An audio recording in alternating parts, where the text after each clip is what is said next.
Welcome back to another episode of Not Even D2, the podcast covering all the narratives that matter.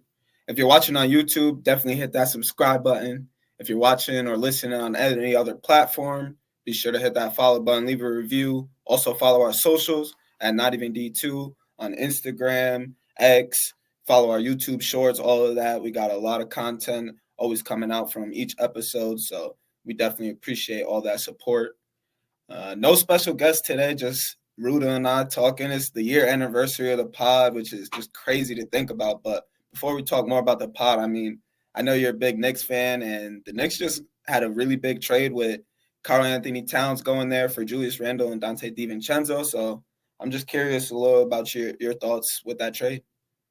It was definitely you were actually the first person to tell me, or I was like I didn't even see the notification on my phone because usually my phone's on do not disturb, but I saw your text message and you were like big trade. I'm like, what are you talking about, bro?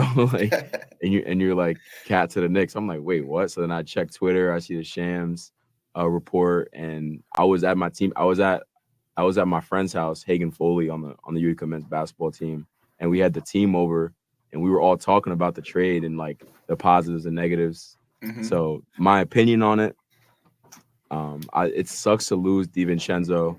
I think he was a really like key piece for us in the playoffs this year. Like he balled out and made a lot of like big shots when we needed it. So I think that kind of sucks. But if you think about it, you got Brunson, Hart, Bridges, Anunoby, Cat could be potentially your starting five. Or if you want to go big, you go Brunson, Anunoby, Mikal Bridges, Cat, Mitch Robb. Like that's a pretty good five. I like that five, especially Cat. Doesn't really dominate the ball that much. Like he could shoot a lot of catch and shoot threes and whatnot. But I'm excited for it, bro. But definitely a little skeptical too at the same time. Yeah. First thing I wanted to talk about with the trade is like DiVincenzo, he means so much. Like, obviously, he had a great playoff run, but also with those Villanova guys, I feel like they're going to be hurt from that, and that might not sit as well with them. But to talk more about like the basketball side of things, I think it really just comes down to how much better people think Cat is than Julius Randle. So Mm. like I think it's clear everybody thinks that Cat is better, but is he enough to get rid of DiVincenzo as well? And I think that the problems that were brought up with Brunson and Julius Randle being both like heavy ball usage, always having the ball in their hands, that is like no more problem with that because now we got Cat just coming off screens, being able to move the ball a little bit more.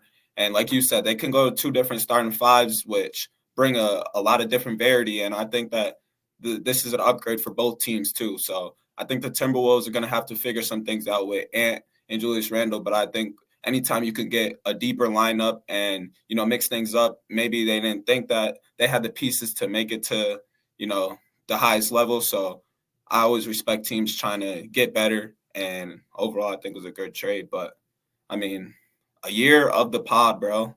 That's insane. Like it says 10/5/2023. I dropped with Casey Curran 10/2/2023. I dropped the trailer, and it's like actually insane to think about, my life at that time period, who was involved in my life, how things have changed.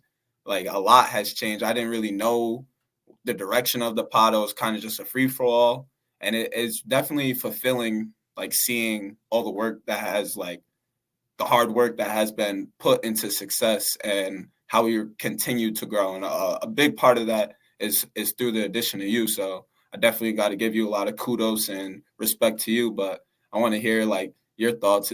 I know you weren't here for the whole year, but a lot has gone through, and you've been through a lot with the pod. So just talk to me about that.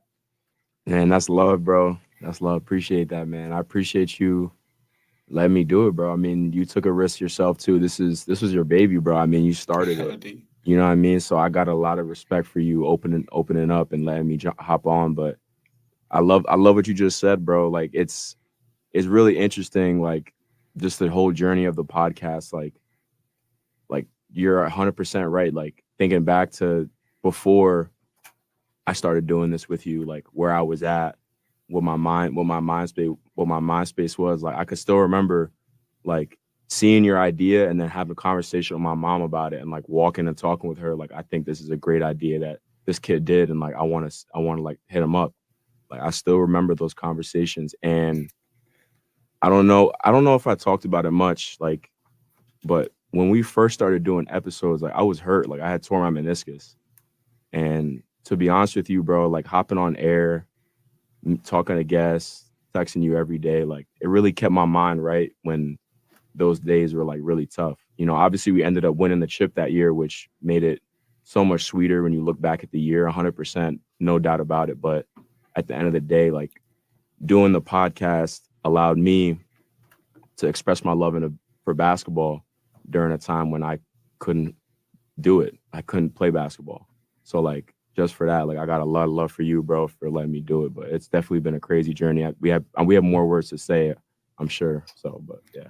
Yeah, no, it's definitely love between us, bro. Like one thing that I didn't expect out of you joining, because like you talk about you remember those exact moments. I remember getting the text and I was with a friend. Like they were kind of telling me I should hear you out for what it is. Because at first, like you said, this is my baby. This was my baby that I wanted for myself. So when you text me, I was like, I'm good. But like one thing I didn't expect is our relationship to continue to grow and evolve with the pod. Like I just expected it to just be we get on air, we do our thing, and then like we're not really that close, but like for really one of my best friends now. Yeah, facts, bro. And it's also crazy to think about like where the podcast started. I dropped a Casey and my nerves, my emotions were like I couldn't explain the feeling that I was feeling during that time. And I used to text people all the time, yo, you trying to get on the pod, and it was no answer or getting flays. And then a few months later, when you and I continue to grow, now it's people asking us to get on the pod. So that's just insane how much of a name and brand we've created ourselves. And I mean, one thing that I definitely like always have in the back of my mind, you said this in the episode that we first created when it was just you and I, and you were like, there's no limit to how far this pod can grow. And that's something that I think about all the time. Like when I first dropped Casey, I was not thinking it would be anywhere where it is right now. And now this is something that like maybe could be a job that we pursue for the rest of our life, which is also crazy to think about. But I mean, I got a few questions about, some of your favorite episodes or people that like you definitely remember were big episodes for us. Mm-hmm. Well, I just before you ask any of those questions, I mean, I meant it when I said it back then, bro. Like, I'm not gonna put any limits on this. Like, you know me, like like I have a tendency to like not dream, but like just like Creative. create. Yeah, I'm always like thinking, bro. And sometimes I'll send you voice messages throughout the day of like a minute and a half of me just ranting about like an idea that I had, and that like I said, like from the moment that I seen this on Instagram, like the not even D2 shit with Mark, I seen Marcus reposted it. Shout out Marcus. Shout out Marcus. He reposted the episode with Darius, and I seen it. I was like, bro, this is a great idea, bro. This is a great idea. And then from then on, like when the early stages when we had Teja, Sam Peak, Coach Hastings, Coach Arsenal, like those days, and like them supporting us, like, yo, like you guys got like a really good thing going here. So like you said, it's crazy to see where it has gone, but it's also like we also, I know, keep in the back of our head that like we're not finished and like there's a lot of more work to be done. Yeah. I mean, like looking through, you mentioned Coach Hastings and Teja, but some things that people didn't get to see, we recorded episodes. Like I'm thinking of the early days when we really first started. Nobody knows about, we're recording with Adam Enders or we're recording with Luke Bergold. And those, like looking back, we were the worst podcasters like that have a podcast. It was so bad. And it's crazy, like when I listened to an episode with Coach Hastings and seeing that to now we're recording, I'm not going to spoil who we're recording with and dropping with in the future, but with high name people, and we're continuing to elevate our platform and getting better in this space. And that's something I definitely love. And before we continue on, I mean, quick shout out to my mom, my dad, and my little brother, because when I was floating the idea around, like, I want to start a podcast, a lot of people are like, oh, that's a good idea, that's cool, but those three were really the people in my corner giving me like real criticism, telling me. I showed my mom a few intros ideas, and she was like, that's not good, you sound like a robot on this one. So my family definitely the reason that we were able to start something so special like that. So big shout out to all of them. And also anybody who's supported the podcast, listened to an episode, shared one of our reels on social media. A lot of respect to all of them. But I mean, I want to talk about a few episodes. First one, Casey Curran. This one was really big for me. That's really my boy, someone that I will always have the ultimate respect to for being the first guest. I believe that he was a little nervous too, but we had a really good conversation about like Alfred basketball, and he was the person that allowed me to, you know, kind of get out of my comfort zone and push me like, yo, when we doing the episode, or yo, when you post an episode, because that was even something I was a little worried about. So big shout out to Casey. And then it really became a thought in my head that like, this is a good idea. When I had Bob Quillman on the podcast, like there's actually a fan base that loves Division III and support Division III and know a ton about Division III. And this is not a division that is just like people don't care about. There are a ton of people that understand the talent, and that although the narrative is that it's not the highest level, this is one of the best brands and best models in all of college sports.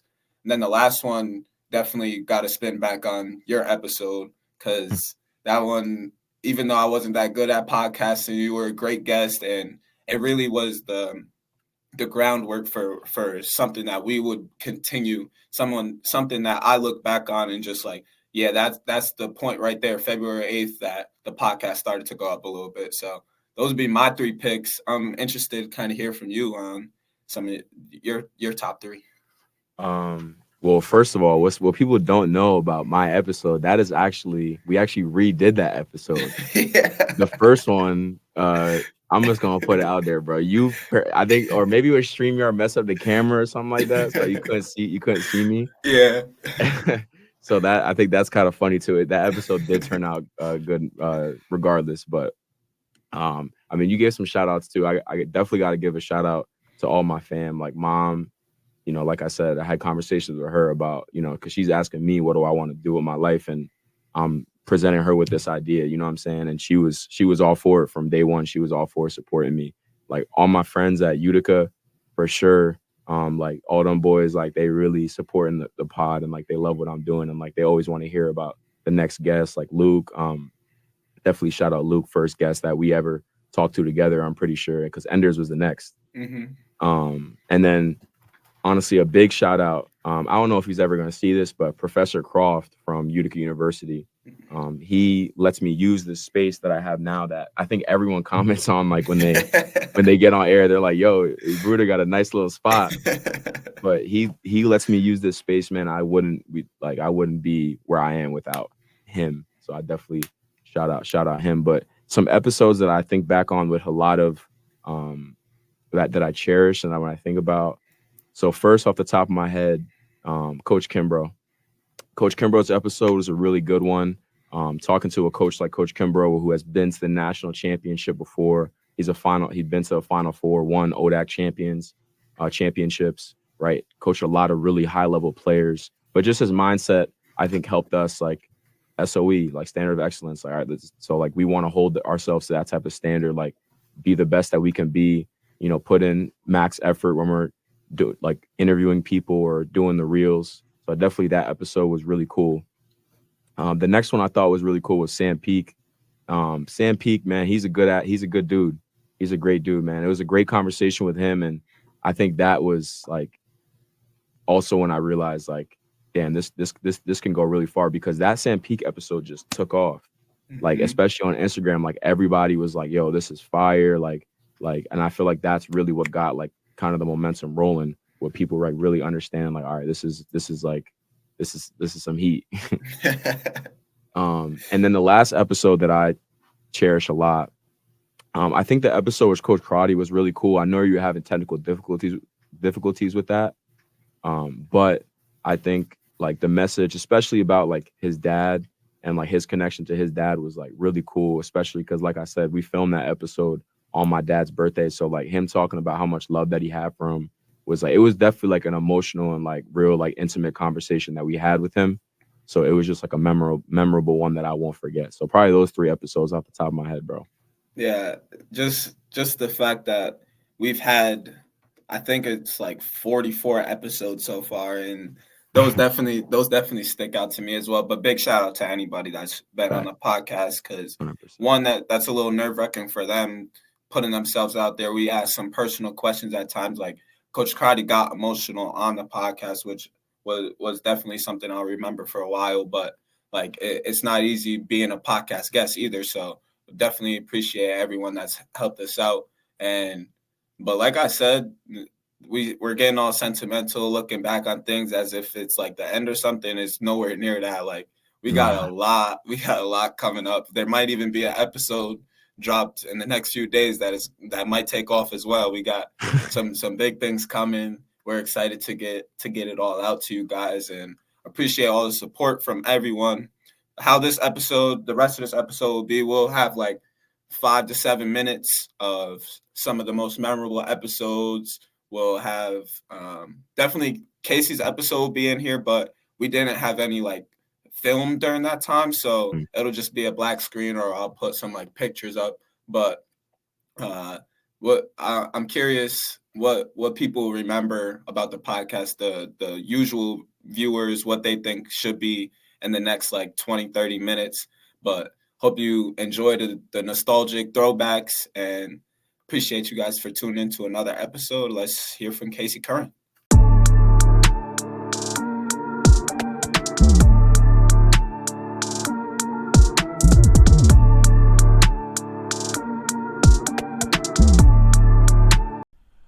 Got my boy Casey in the building. How you doing today? I'm good. How you doing, KJ? Chilling, bro. Ready to get this premiere episode going? Sir, I'm excited. Yes, sir. I wouldn't say it's locked in more than others. We just know like it's going to be a battle the whole night. Yeah, 100%. Because every team, if we've seen it, if we come out, we're not ready to go. Like it's a close game, but we could lose. We happened against Cuca 2 years ago. Yeah. We won by 40. I want to talk about that a little bit. So Cuca 2 years ago was your freshman year, my sophomore year. So we had to reschedule the game, I think, because of COVID or something. So for some reason, I don't know why, we don't do the schedule, but we had to play them back-to-back days. We had to play them on a Tuesday and on a Wednesday. One at Alfred. The first day was at Alfred. Second game was at Cuca. That first day, so on Tuesday, we won by like 40. Yeah.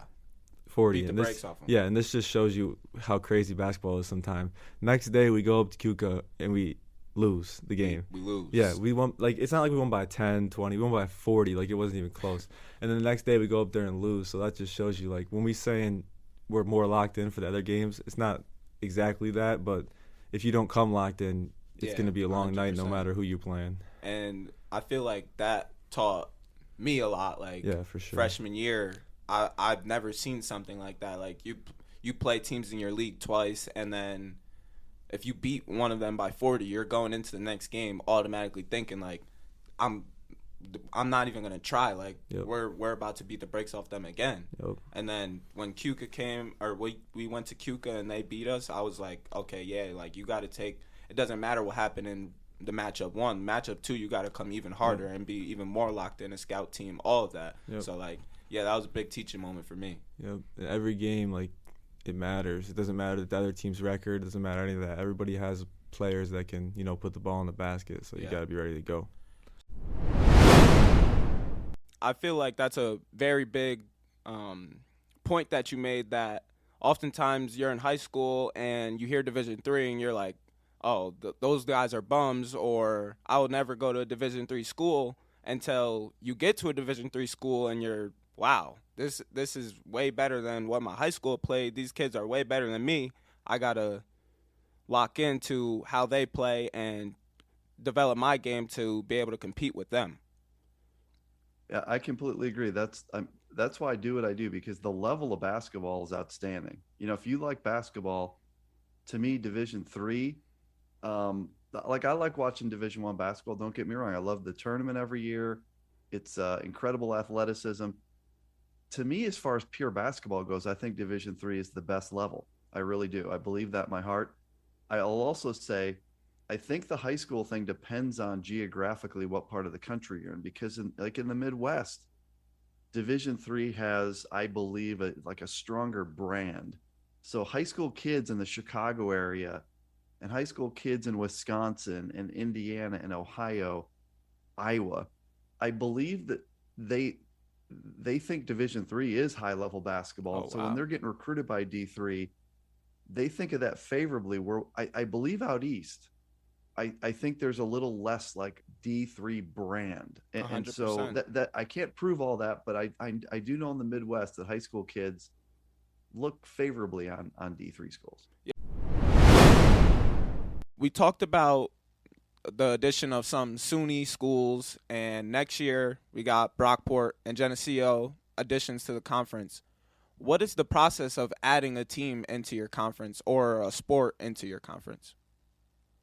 Yeah, so there's a number of ways that it could sort of unfold. In this particular case, those institutions reached out. I know the ADs very well. Brockport was an affiliate for us in football, and still is now until next year. Then they'll be a core member, but for many years. And I've had good relationships with both of those directors. And, they said, we're really interested in applying to the Empire 8. And so at the time that they contacted us, we weren't even, we couldn't add a state institution as a core member. Our constitution said that we were only comprised of private members. So that was the first step, was, okay, let's see if, the conference feels like this is the right time for us to start accepting state institutions. And so it was. And so from there, we have an application that they need to provide, various information, made a campus visit to meet with leadership, to look at facilities, kind of do an overview of all of that. And then, the presidents and the ADs have, all that documentation to look at to make that decision. So, the ADs and the presidents were both supportive of state institutions, and, they were all supportive of these two institutions as well. Again, when you look at our goal of being more regional, they fit great into our geography. They're strong academic institutions, competitive teams. And those are the kinds of things that conferences tend to look for, when they're trying to add institutions. They want to enhance, will they make us more competitive? Yes. Okay. Will they enhance our academic profile? Yes. Do they have a good location? So it's kind of going through that sort of process. So are there anything specific that you're trying to do within this podcast? I think honestly, KJ, the sky's the limit for this podcast. Like, I think, as much work as we're about to put into it, already, us going back and forth, texting, trying to plan, it's going to be hectic, but, I think we're going to put a lot of work into it, and I think we're going to receive the benefits from that. So the sky's the limit with this podcast, bro. I'm not going to put any limits on us. I'm not, obviously we have goals, and, we want this to become a big thing, but I think the sky's the limit, man. Yeah, nah.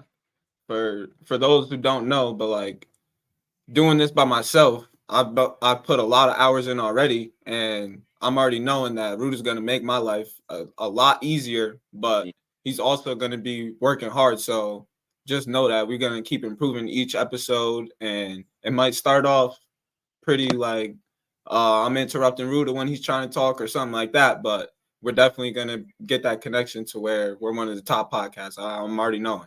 Yeah, bro, we're going to be good, man. I just think, obviously I'm the one who I hit you up about, joining this podcast because of what you built, bro. Like you started something special, bro, with giving a voice to D3 athletes, coaches, or commissioners. Like that's not heard of in multimedia, bro, and social media. Like in this day and age, bro, our voice is not heard like that. So for you to think like, I want to give, these athletes a story because it's interesting enough to talk about, then I commended you for that. And I wanted to, jump on this with you, bro. Something unique about yourself is you practice Sikhism. You wear the turban during the games, something head cap over your hair. I don't know how you want to describe it, but talk a little about your religion and what the turban means to you. Yeah, man. So the turban and my Sikh religion, it really is at like the core of who I am. So growing up, come from a very like religiously dedicated family. So I grew up wearing the turban, and our community is very, very tight knit. And so a lot of the community has immigrated from. So we come from the Punjab region of India, which is northern India. So some of it's in Pakistan as well. But we come from that region, and a lot of Sikhs immigrated kind of in the 60s, 70s, and 80s. And so, you know, in every city, there's a pretty good Sikh population. In Canada, there's a huge Sikh population, both in Toronto and Vancouver. Um, and so the community is very tight knit because, you know, there's not a lot of us. And so growing up, the Sikh community just meant a lot to me. And, you know, the turban, really what it is, we call it like the dastar is as the name in Punjabi. It kind of represents all the values of our religion. And so, you know, something that means a lot is like within our religion, like the warrior kind of identity and mentality is a big thing. So historically, our religion started in the late 15th century, early 16th century. And we kind of created this unique identity. Our founders had kind of created this unique identity of challenging the the social and political norms of the time and kind of preaching this idea of like oneness and equality. Um, and it was a very unique kind of idea at the time. And as we kind of gained a community and starting to establish kind of our own sovereignty, there was a lot of pushback from the existing rulers of the time, which was like the Mughal Empire. And so historically, throughout the 15, 16, 17, really throughout our whole history, there's been a lot of conflict and challenging of our own identity. And so we've had to fight for a lot on the battlefield and everything. And so, and all the way, up until today, there's a lot of political tensions, even that's kind of ingrained in who we are. And so this turban was given to us. It was historically, it was a symbol of royalty. So kings would wear turbans, like you see like the Middle Eastern or like Muslim kings, they would wear these turbans as a symbol of royalty. And so for us, our community wasn't made up of so-and-so kings. We came from all different farmers, different castes in India. But this turban and this identity was given to us to elevate us to this kind of sovereign identity. And so actually, if you know my last name, Singh, every Sikh boy or male should have the middle or last name Singh, and every Sikh female should have the middle or last name Kaur. And that was kind of given to us as kind of the same idea, where Singh means lion or tiger, and Kaur means female warrior princess. And so these types of labels and this image was really given to us to make us realize the power and sovereignty that we had. But it's also a symbol of you have this responsibility of enforcing this justice, but also enforcing this idea of equality and oneness among us. And so for me, growing up, wearing a turban, being the only one wearing a turban, that's not anything new in our history. You're almost supposed to be unique. That's why it was given to us. But growing up, it really represents that fight, that warrior identity, that my responsibility, just as a Sikh.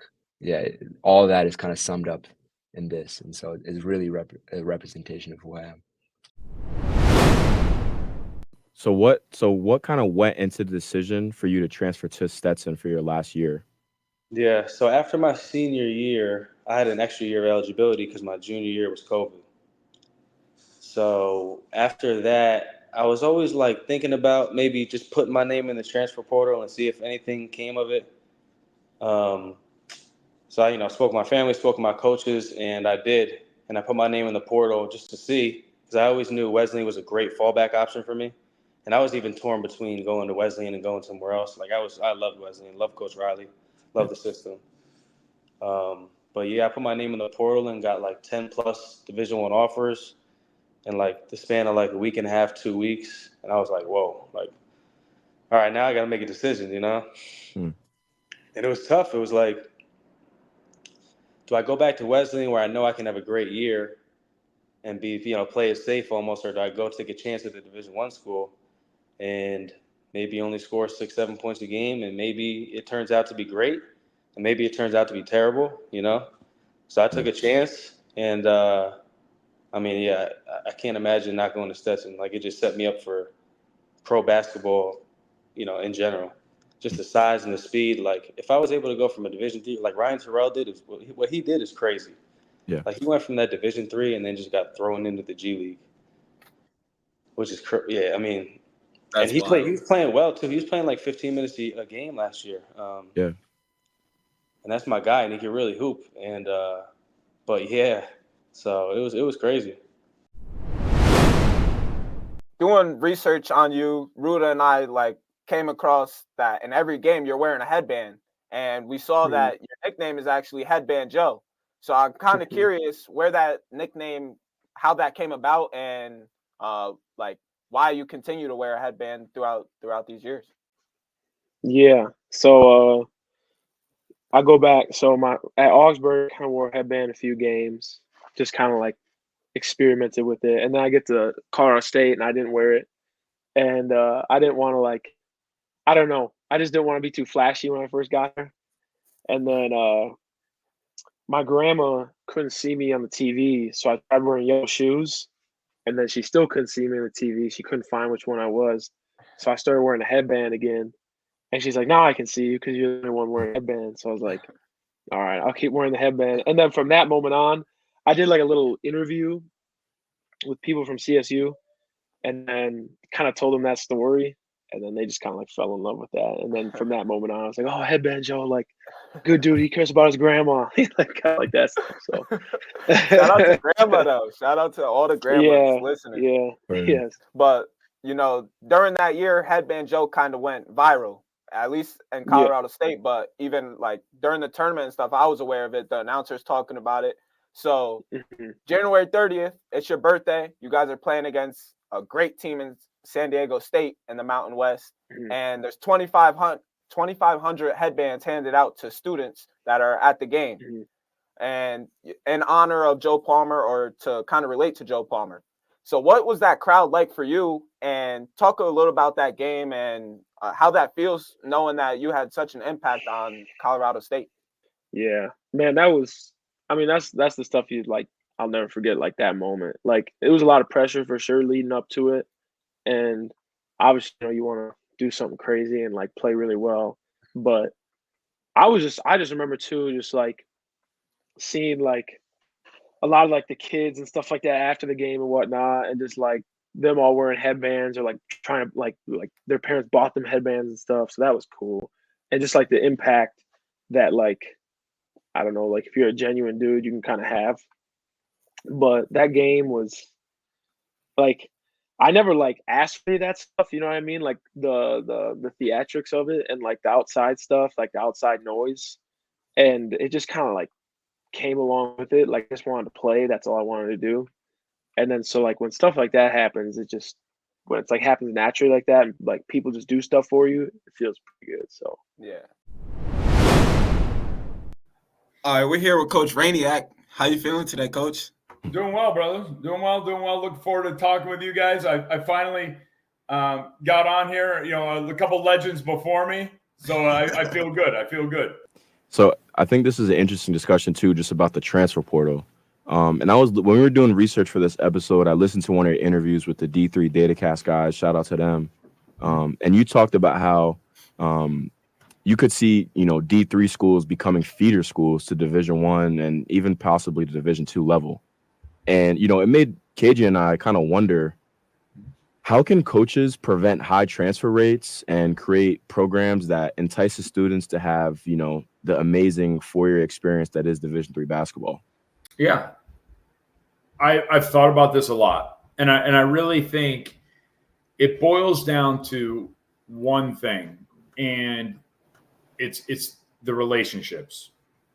If you're a coach that is strictly transactional, meaning, hey, you're good, get stats, great, whatever, but not vested in the student athlete themselves, and kind of knowing, just really kind of wrapping, knowing family, building a culture of a program, and you still might lose kids, but you might not lose, you're not going to lose as much.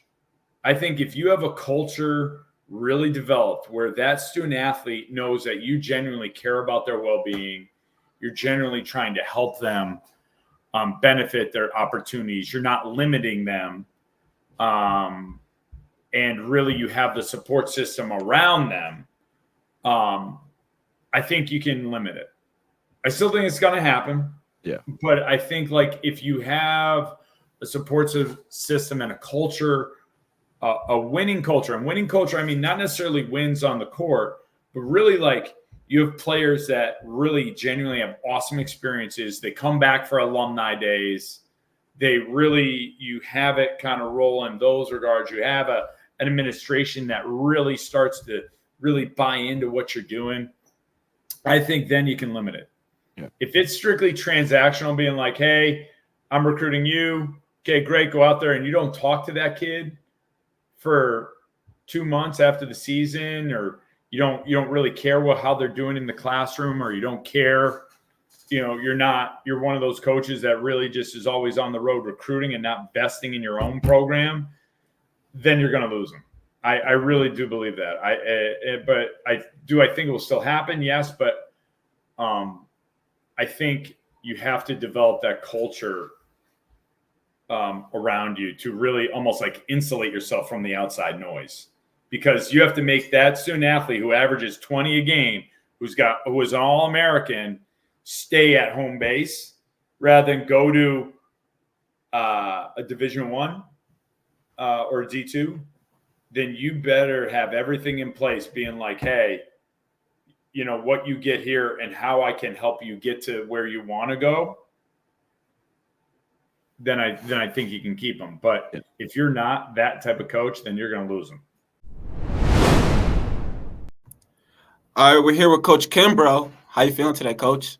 I'm good, man. I'm hyped to be on the show with you guys. So in the same interview, the guy's name is Dave McHugh, from D3 Hoopsville. Shout out to him and what he does. But you mentioned an interview with him that in the early stages of your tenure at Hampden-Sydney, you had to create accountability and a strong foundation for the culture you wanted. Talk a little bit about that process and how you uphold that to this day. Well, I could talk to you guys about this for probably a couple hours. This is the bread and butter. Let's hear it. Here's the real man, right? Come here, Gibby. I was the podcast, so we'll be quick. This is the real man behind it. Gibby. What's up? Oh, man. Yeah. What's good? We're recording right now. Intramural champion. My bad, guys. I didn't know. Nah, that's the boy, Gibby. That's the man right there. That's the associate head coach. Okay. Bryson Gibson. But no, I think the culture piece is it's the piece that I get really excited about, honestly, with coaching in general.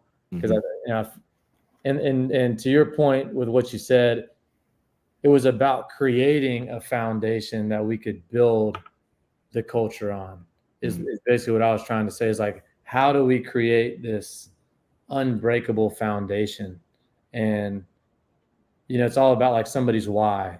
How do you create this foundation where somebody's going to want to execute when they don't feel good, when they're not motivated, right? And that always goes back to everybody's why. So it's how do we create this team vision that's going to be this foundation? And so we did. We created our vision for our team. It's just to be the standard of excellence in Division III basketball. And it's not be number one in the country or be number one in the ODAC or win a certain amount of games. It's like to be the best version of yourself. That's the expectation every day, regardless if you're injured, sick, manager, scout team, starter, doesn't matter. How can we be the best version of ourselves? How do we beat that version every day? Constant growth mindset. It's something that's our foundation. That's like our driving force in the morning. Every morning we wake up, and if it's like 6 a.m., you think about, like, what's your why individually? And then I got to be what we call SOE. I got to be standard of excellence, man. I got to be the best version of me. So if I'm not, and we associate those things with, well, we have these goals. We have these goals in mind. To achieve these goals, we have to be the standard of excellence. We have to focus on that. And so then the accountability piece came in by including the team and creating values and standards that, using, I did this with the team. This was not like, so I didn't come in and say, hey, this is our culture. I came in and said, man, we got to have this foundation of how we work, this like driving force, but then we need to create these standards and values together, because if we do that, then we're all going to be accountable. And then we need to go tell everybody about them, because then if the more people that know, the more we're going to be held accountable to what we said. Mm-hmm. I learned that while I was here. I mean, I've had help. Like, this isn't just, people. These are tons of people helping kind of guide this process. And it's been absolutely amazing, guys. Like, you should bring it to your teams, I think, in some form or fashion. But like including the entire team, it's a process in itself, and it could be annoying at times. But even if hey guys, what do we want to achieve this year? Awesome. How are we going to do that? Let's come up with like 2-3 of the main ways we're going to do that. And let's all agree on it. And then let's tell everybody about it. And all of a sudden what you find is, man, we've created this shared accountability towards what we want to do. Mm-hmm. If anybody doesn't do that, it's no longer like me versus you, Ruda, or me versus you, KJ. That's how our program operates, man. This ain't personal. This is just what we're trying to do. And you told me this is what we got to do to achieve these goals. So it's been, there's a lot more to it. I could get into depth with like what all these things are, but that was that talk. Is we came in, we realized like we can't just tell these guys what to do. Why would they trust me? Trust takes time. You got to develop a relationship with somebody, right? To develop trust. And like right now, if I just became y'all's coach and I just told you what to do, it's like, that's not, why would you believe in that right away? Like, we'd have to get to know each other. But if you come up with it together, not only is that developed relationship, but it also is something that's shared. And so we thought that was going to be the best way for us to kind of build something that was unbreakable. And we felt like it's been great for us the past 3 years. KJ and I have been having this like back and forth discussion, and it is it's not really a debate, because I think KJ agrees with me when I say this, but so I have like a little bit of a theory that I'm going to say now that I've been telling him off air. But I feel like when it comes to, you talked about how like Division III and Division I, there's not much really of a difference, right, in the level of play. But my theory really is that you could take any Division III player that is either all conference or an All-American, and I think that they could go to a Division I team, most either mid or low majors, and like be either a starter or like a really high-level playing role player on a Division I team. What do you think about that theory? And just talk to us about that. That's not a bad take, actually. That's not, but like at the same time, wait, are you taking like you say you're taking like an All-American Division III player? Yeah, so like really what I'm thinking of is like, so if you take, let's say, Mayak, NESCAC, I think like our conference, Empire 8, what other conferences, like the ODAC, right? The WIAC, like any of those like first team guys that are on like those all conference selections, or even like I said, all Americans from D3hoops.com, NABC, like any of those guys that's selected to the teams, I feel like can go and play at the Division I level, at least get role player to starter minutes and like be productive. I could see role player minutes. I could see role player, but right away I can't see starter for a lot of the guys. Okay. And I can't see like the dude for like a lot of the guys. Like you go in there and like you're literally shooting every shot, like you're gonna be all conference. But I could definitely see role player and like high role player to where like they're contemplating putting you in at the end of the game for like one of the starters type of thing. So I'm just a little curious about this, Coach. Like you mentioned your old coach, Dave Paulson, he had a saying, earn your platform. And I'm wondering this, how did you earn your platform at for your player development role with the Celtics? Because like you said, you were a young assistant coach. You were writing, I know you said you weren't instructing them maybe on the game, right? Because they are NBA players, but you were writing scouting reports, you know, and doing all the basketball stuff. So how did you do that with those guys?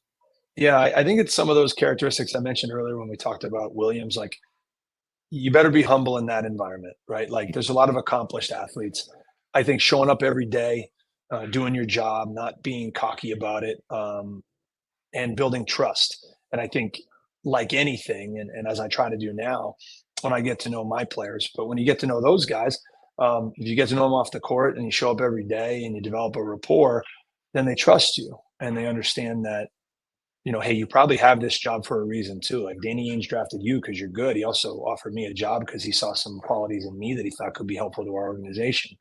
So I think showing up every day, being the same guy every day, stacking those days one after the next, then you earn your trust, you know. And a story I told on one other podcast many years ago, but a time, those first 2 years, we weren't very good. We were very young and we lost a lot of games. And those guys were easier to kind of get to know. I was the same age or a little bit older. The next year, when we got Kevin and Ray and Posey and Eddie House, PJ Brown, I mean, we were 66-16. We won it. Now we go to Rome and London for a training camp, which was amazing. Traveling the world a little bit, and the team really bonded. And there was one great night. Myself and one of the strength coaches went out to dinner with the guys, kind of younger coaches. It's a night off, big meal, drinking some wine, and it was just cool to be a part of with those guys. And you know, nights like that you'll never forget. Then we had an exhibition game in Worcester. We used to play one in the other New England cities, you know, Providence, Hartford, wherever. So we're in Worcester. It's really warm, even though it's October. Guys were sliding all over the court. Lawrence Franklin, the Nets, and Doc said, "Hey, let's shut it down after halftime." They didn't finish it. So everybody's they're just signing autographs, trying to be nice to the fans. And so I go into the shower. It's like a bathroom shower. The facilities were not like the NBA facilities at the DCU Center. And I don't think anyone's in there. I'm just splashing some water on my face. I'm sweating through my suit. I mean, it was really warm. And I realized the big ticket, which is what I call them, ticket, Garnett's kind of coming out of the shower and got a towel around his waist. He's drying. I'm like, at that point, I'd still been around the guy for a month, but he still kind of like had an aura. Like, you know, the word awesome is overused in our language. He's awesome. Like, he kind of keeps you in awe when you're near him. And so I'm like, I want to get out of here. He's going to get dried. And he's like, "Hey, Mike." And I'm like, "Yeah." He's like, "How old are you?" And I'm like, you know, I talked to him a little bit, but I'm like, you know, I just turned 26. He's like, "Okay." He's like, "You know, I see you every day, you know, showing up, doing your job." He's like, "There's a lot of people around here that like to run their mouths just to hear themselves speak, and you're quiet and you're doing your thing." He's like, "I think you're going to be a great coach someday." And I was like, wow, you know, Kevin Garnett, you know, and I said, "Well, hey, Ticket, I appreciate that. Thank you." And he said, "Ain't no effing compliment. It is what it is." And he said it really quick. And I said, "All right, well, coming from you to me, that's a compliment. So I appreciate it." He said, "That's what's up." And, you know, I was getting ready to leave. And I said, "All right, well, now he likes me a little. I'm going to show him my personality." I said, "Well, hey, Ticket," I said, "you know, I've been watching you the last month a lot, the way you were watching me." And, you know, he had said, "I've been watching you when you didn't even know I was watching you." You know, I said, "I've been watching you when you didn't know I was watching you." I said, "I think if you keep it up, you're going to be a hell of a player someday." And he goes, "Oh, you're funny too." He's drying. I was like, "You got jokes." And so we kind of laughed. And the next day he came in, and creatures of habit, he's dapping all the coaches up, and he called every coach by name. He's like, "What up, Mike?" He's like, "Oh, no. He's like, "You got to see it to believe it. What up, coach?" And when he dapped me up, he called me coach. And then the whole year he called me coach. And that's a little thing that he probably wouldn't remember. But as a 26-year-old aspiring coach, Kevin Garnett's calling every coach on the staff by name and calling me coach. I didn't hate that. You know, he was good to me. Paul, they were all really good. And I think I appreciated the fact that I had spent 5 weeks around Kevin Garnett, just doing my job, keeping quiet, throwing passes, trying to soak it up, do a scout here, whatever we got. And the fact that he saw a little something there for a guy like him, that meant a lot then at that time. So, yeah, it was a great experience. And obviously getting a championship ring with the hometown team I grew up rooting for, with my name on it. Geez, that's it. That was a great experience. And, that was mission accomplished for my time with the Celtics.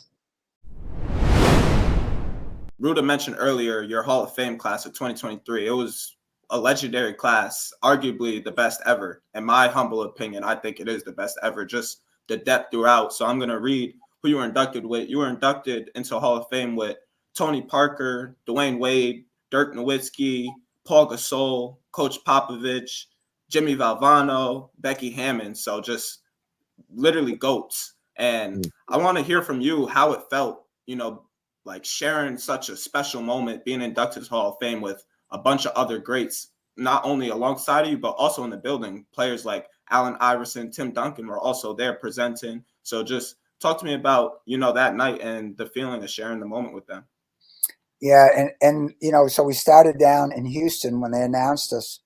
And then we moved on to down in Connecticut where they did the presenting of the ring and jacket, and then the formal thing in Springfield the night of. But absolutely amazing. And one person spread to the other person. Guys like Mike Wilbon and guys like that I wanted to talk to that I never thought I'd get a chance to talk to, from PPI. And it just kept expanding the group. I had a particular fond connection with the European guys.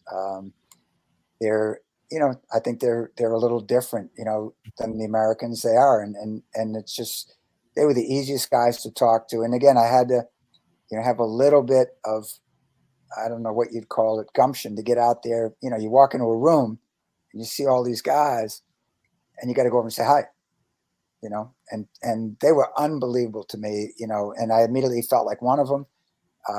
So we're down in Houston. And I think I'm just down there for a joyride. I'm going to get introduced and the whole thing. And we have a dinner the night before. They haven't announced this yet, so it's all secret. We're all being taken by a bus and hidden in this place. And I'm talking to Cal. I'm relaxed. Like I'm just soaking it all in. I'm having a great time talking to these guys. I got no worries in the world. So I said to Cal, I said, well, this is really cool. And he said, well, you're talking tonight, right? I said, hello. Talking tonight. I was really relaxed, and all of a sudden put my drink down, stopped drinking wine, and started saying, like, what am I talking about? Like, what? He said, we're going to introduce you and you get to tell the story and blah, blah, blah, blah, blah. And it was really fun. It was fun to listen to all those guys and their stories. And I got a chance. Alvin Hayes, you know the name Alvin Hayes, the Big E? Yeah. Okay. Played for Houston, right? Yep. Very first game ever played in a football stadium was Houston versus UCLA. It was like 1969 or 7. I think it was 7. And I had to get permission from my parents, ask them, could I stay up and watch this in black and white? It was black and white TV. It was an hour late or 2 hours late because it was in Houston. Lou Alcindor back then, Kareem Abdul-Jabbar. Some great players on both sides, but the Big E and Houston upset them. And he was at that. And so I got a chance, and this is how I am sometimes. If I could just break the ice, I'm good. Right? You got to get the first words flowing, right? I turned around and I said, Big E, you are one of my heroes. I'm going to tell a little story about that. And I got to tell a story, as my wife will tell you, I could tell stories. So one thing led to the other. And finally, I was pretty comfortable, in talking with this group of guys. And one thing led to the other. We went from there, and then we came back to Springfield, and I got a chance to really spend some time with these guys. And one of my great moments was standing in between Gasol and Dirk. And, they're both, I didn't realize how tall they were until I saw a picture of me standing, and, they're both like this, right? And so it was an unbelievable experience. And they are really, those guys are just really good, down to earth guys, and huge celebrities, but boy, just great guys. Thanks for tuning in to another episode of Not Even D2. Make sure you subscribe. Make sure you follow us on Instagram, Twitter. That's the best way to support the channel. And all episodes released on iHeartRadio, Pandora, Apple Podcasts, Spotify, wherever you listen to your podcasts. That's going to do it. And we'll see you next week on Thursday. Yo, bro, that was a fire episode. OD.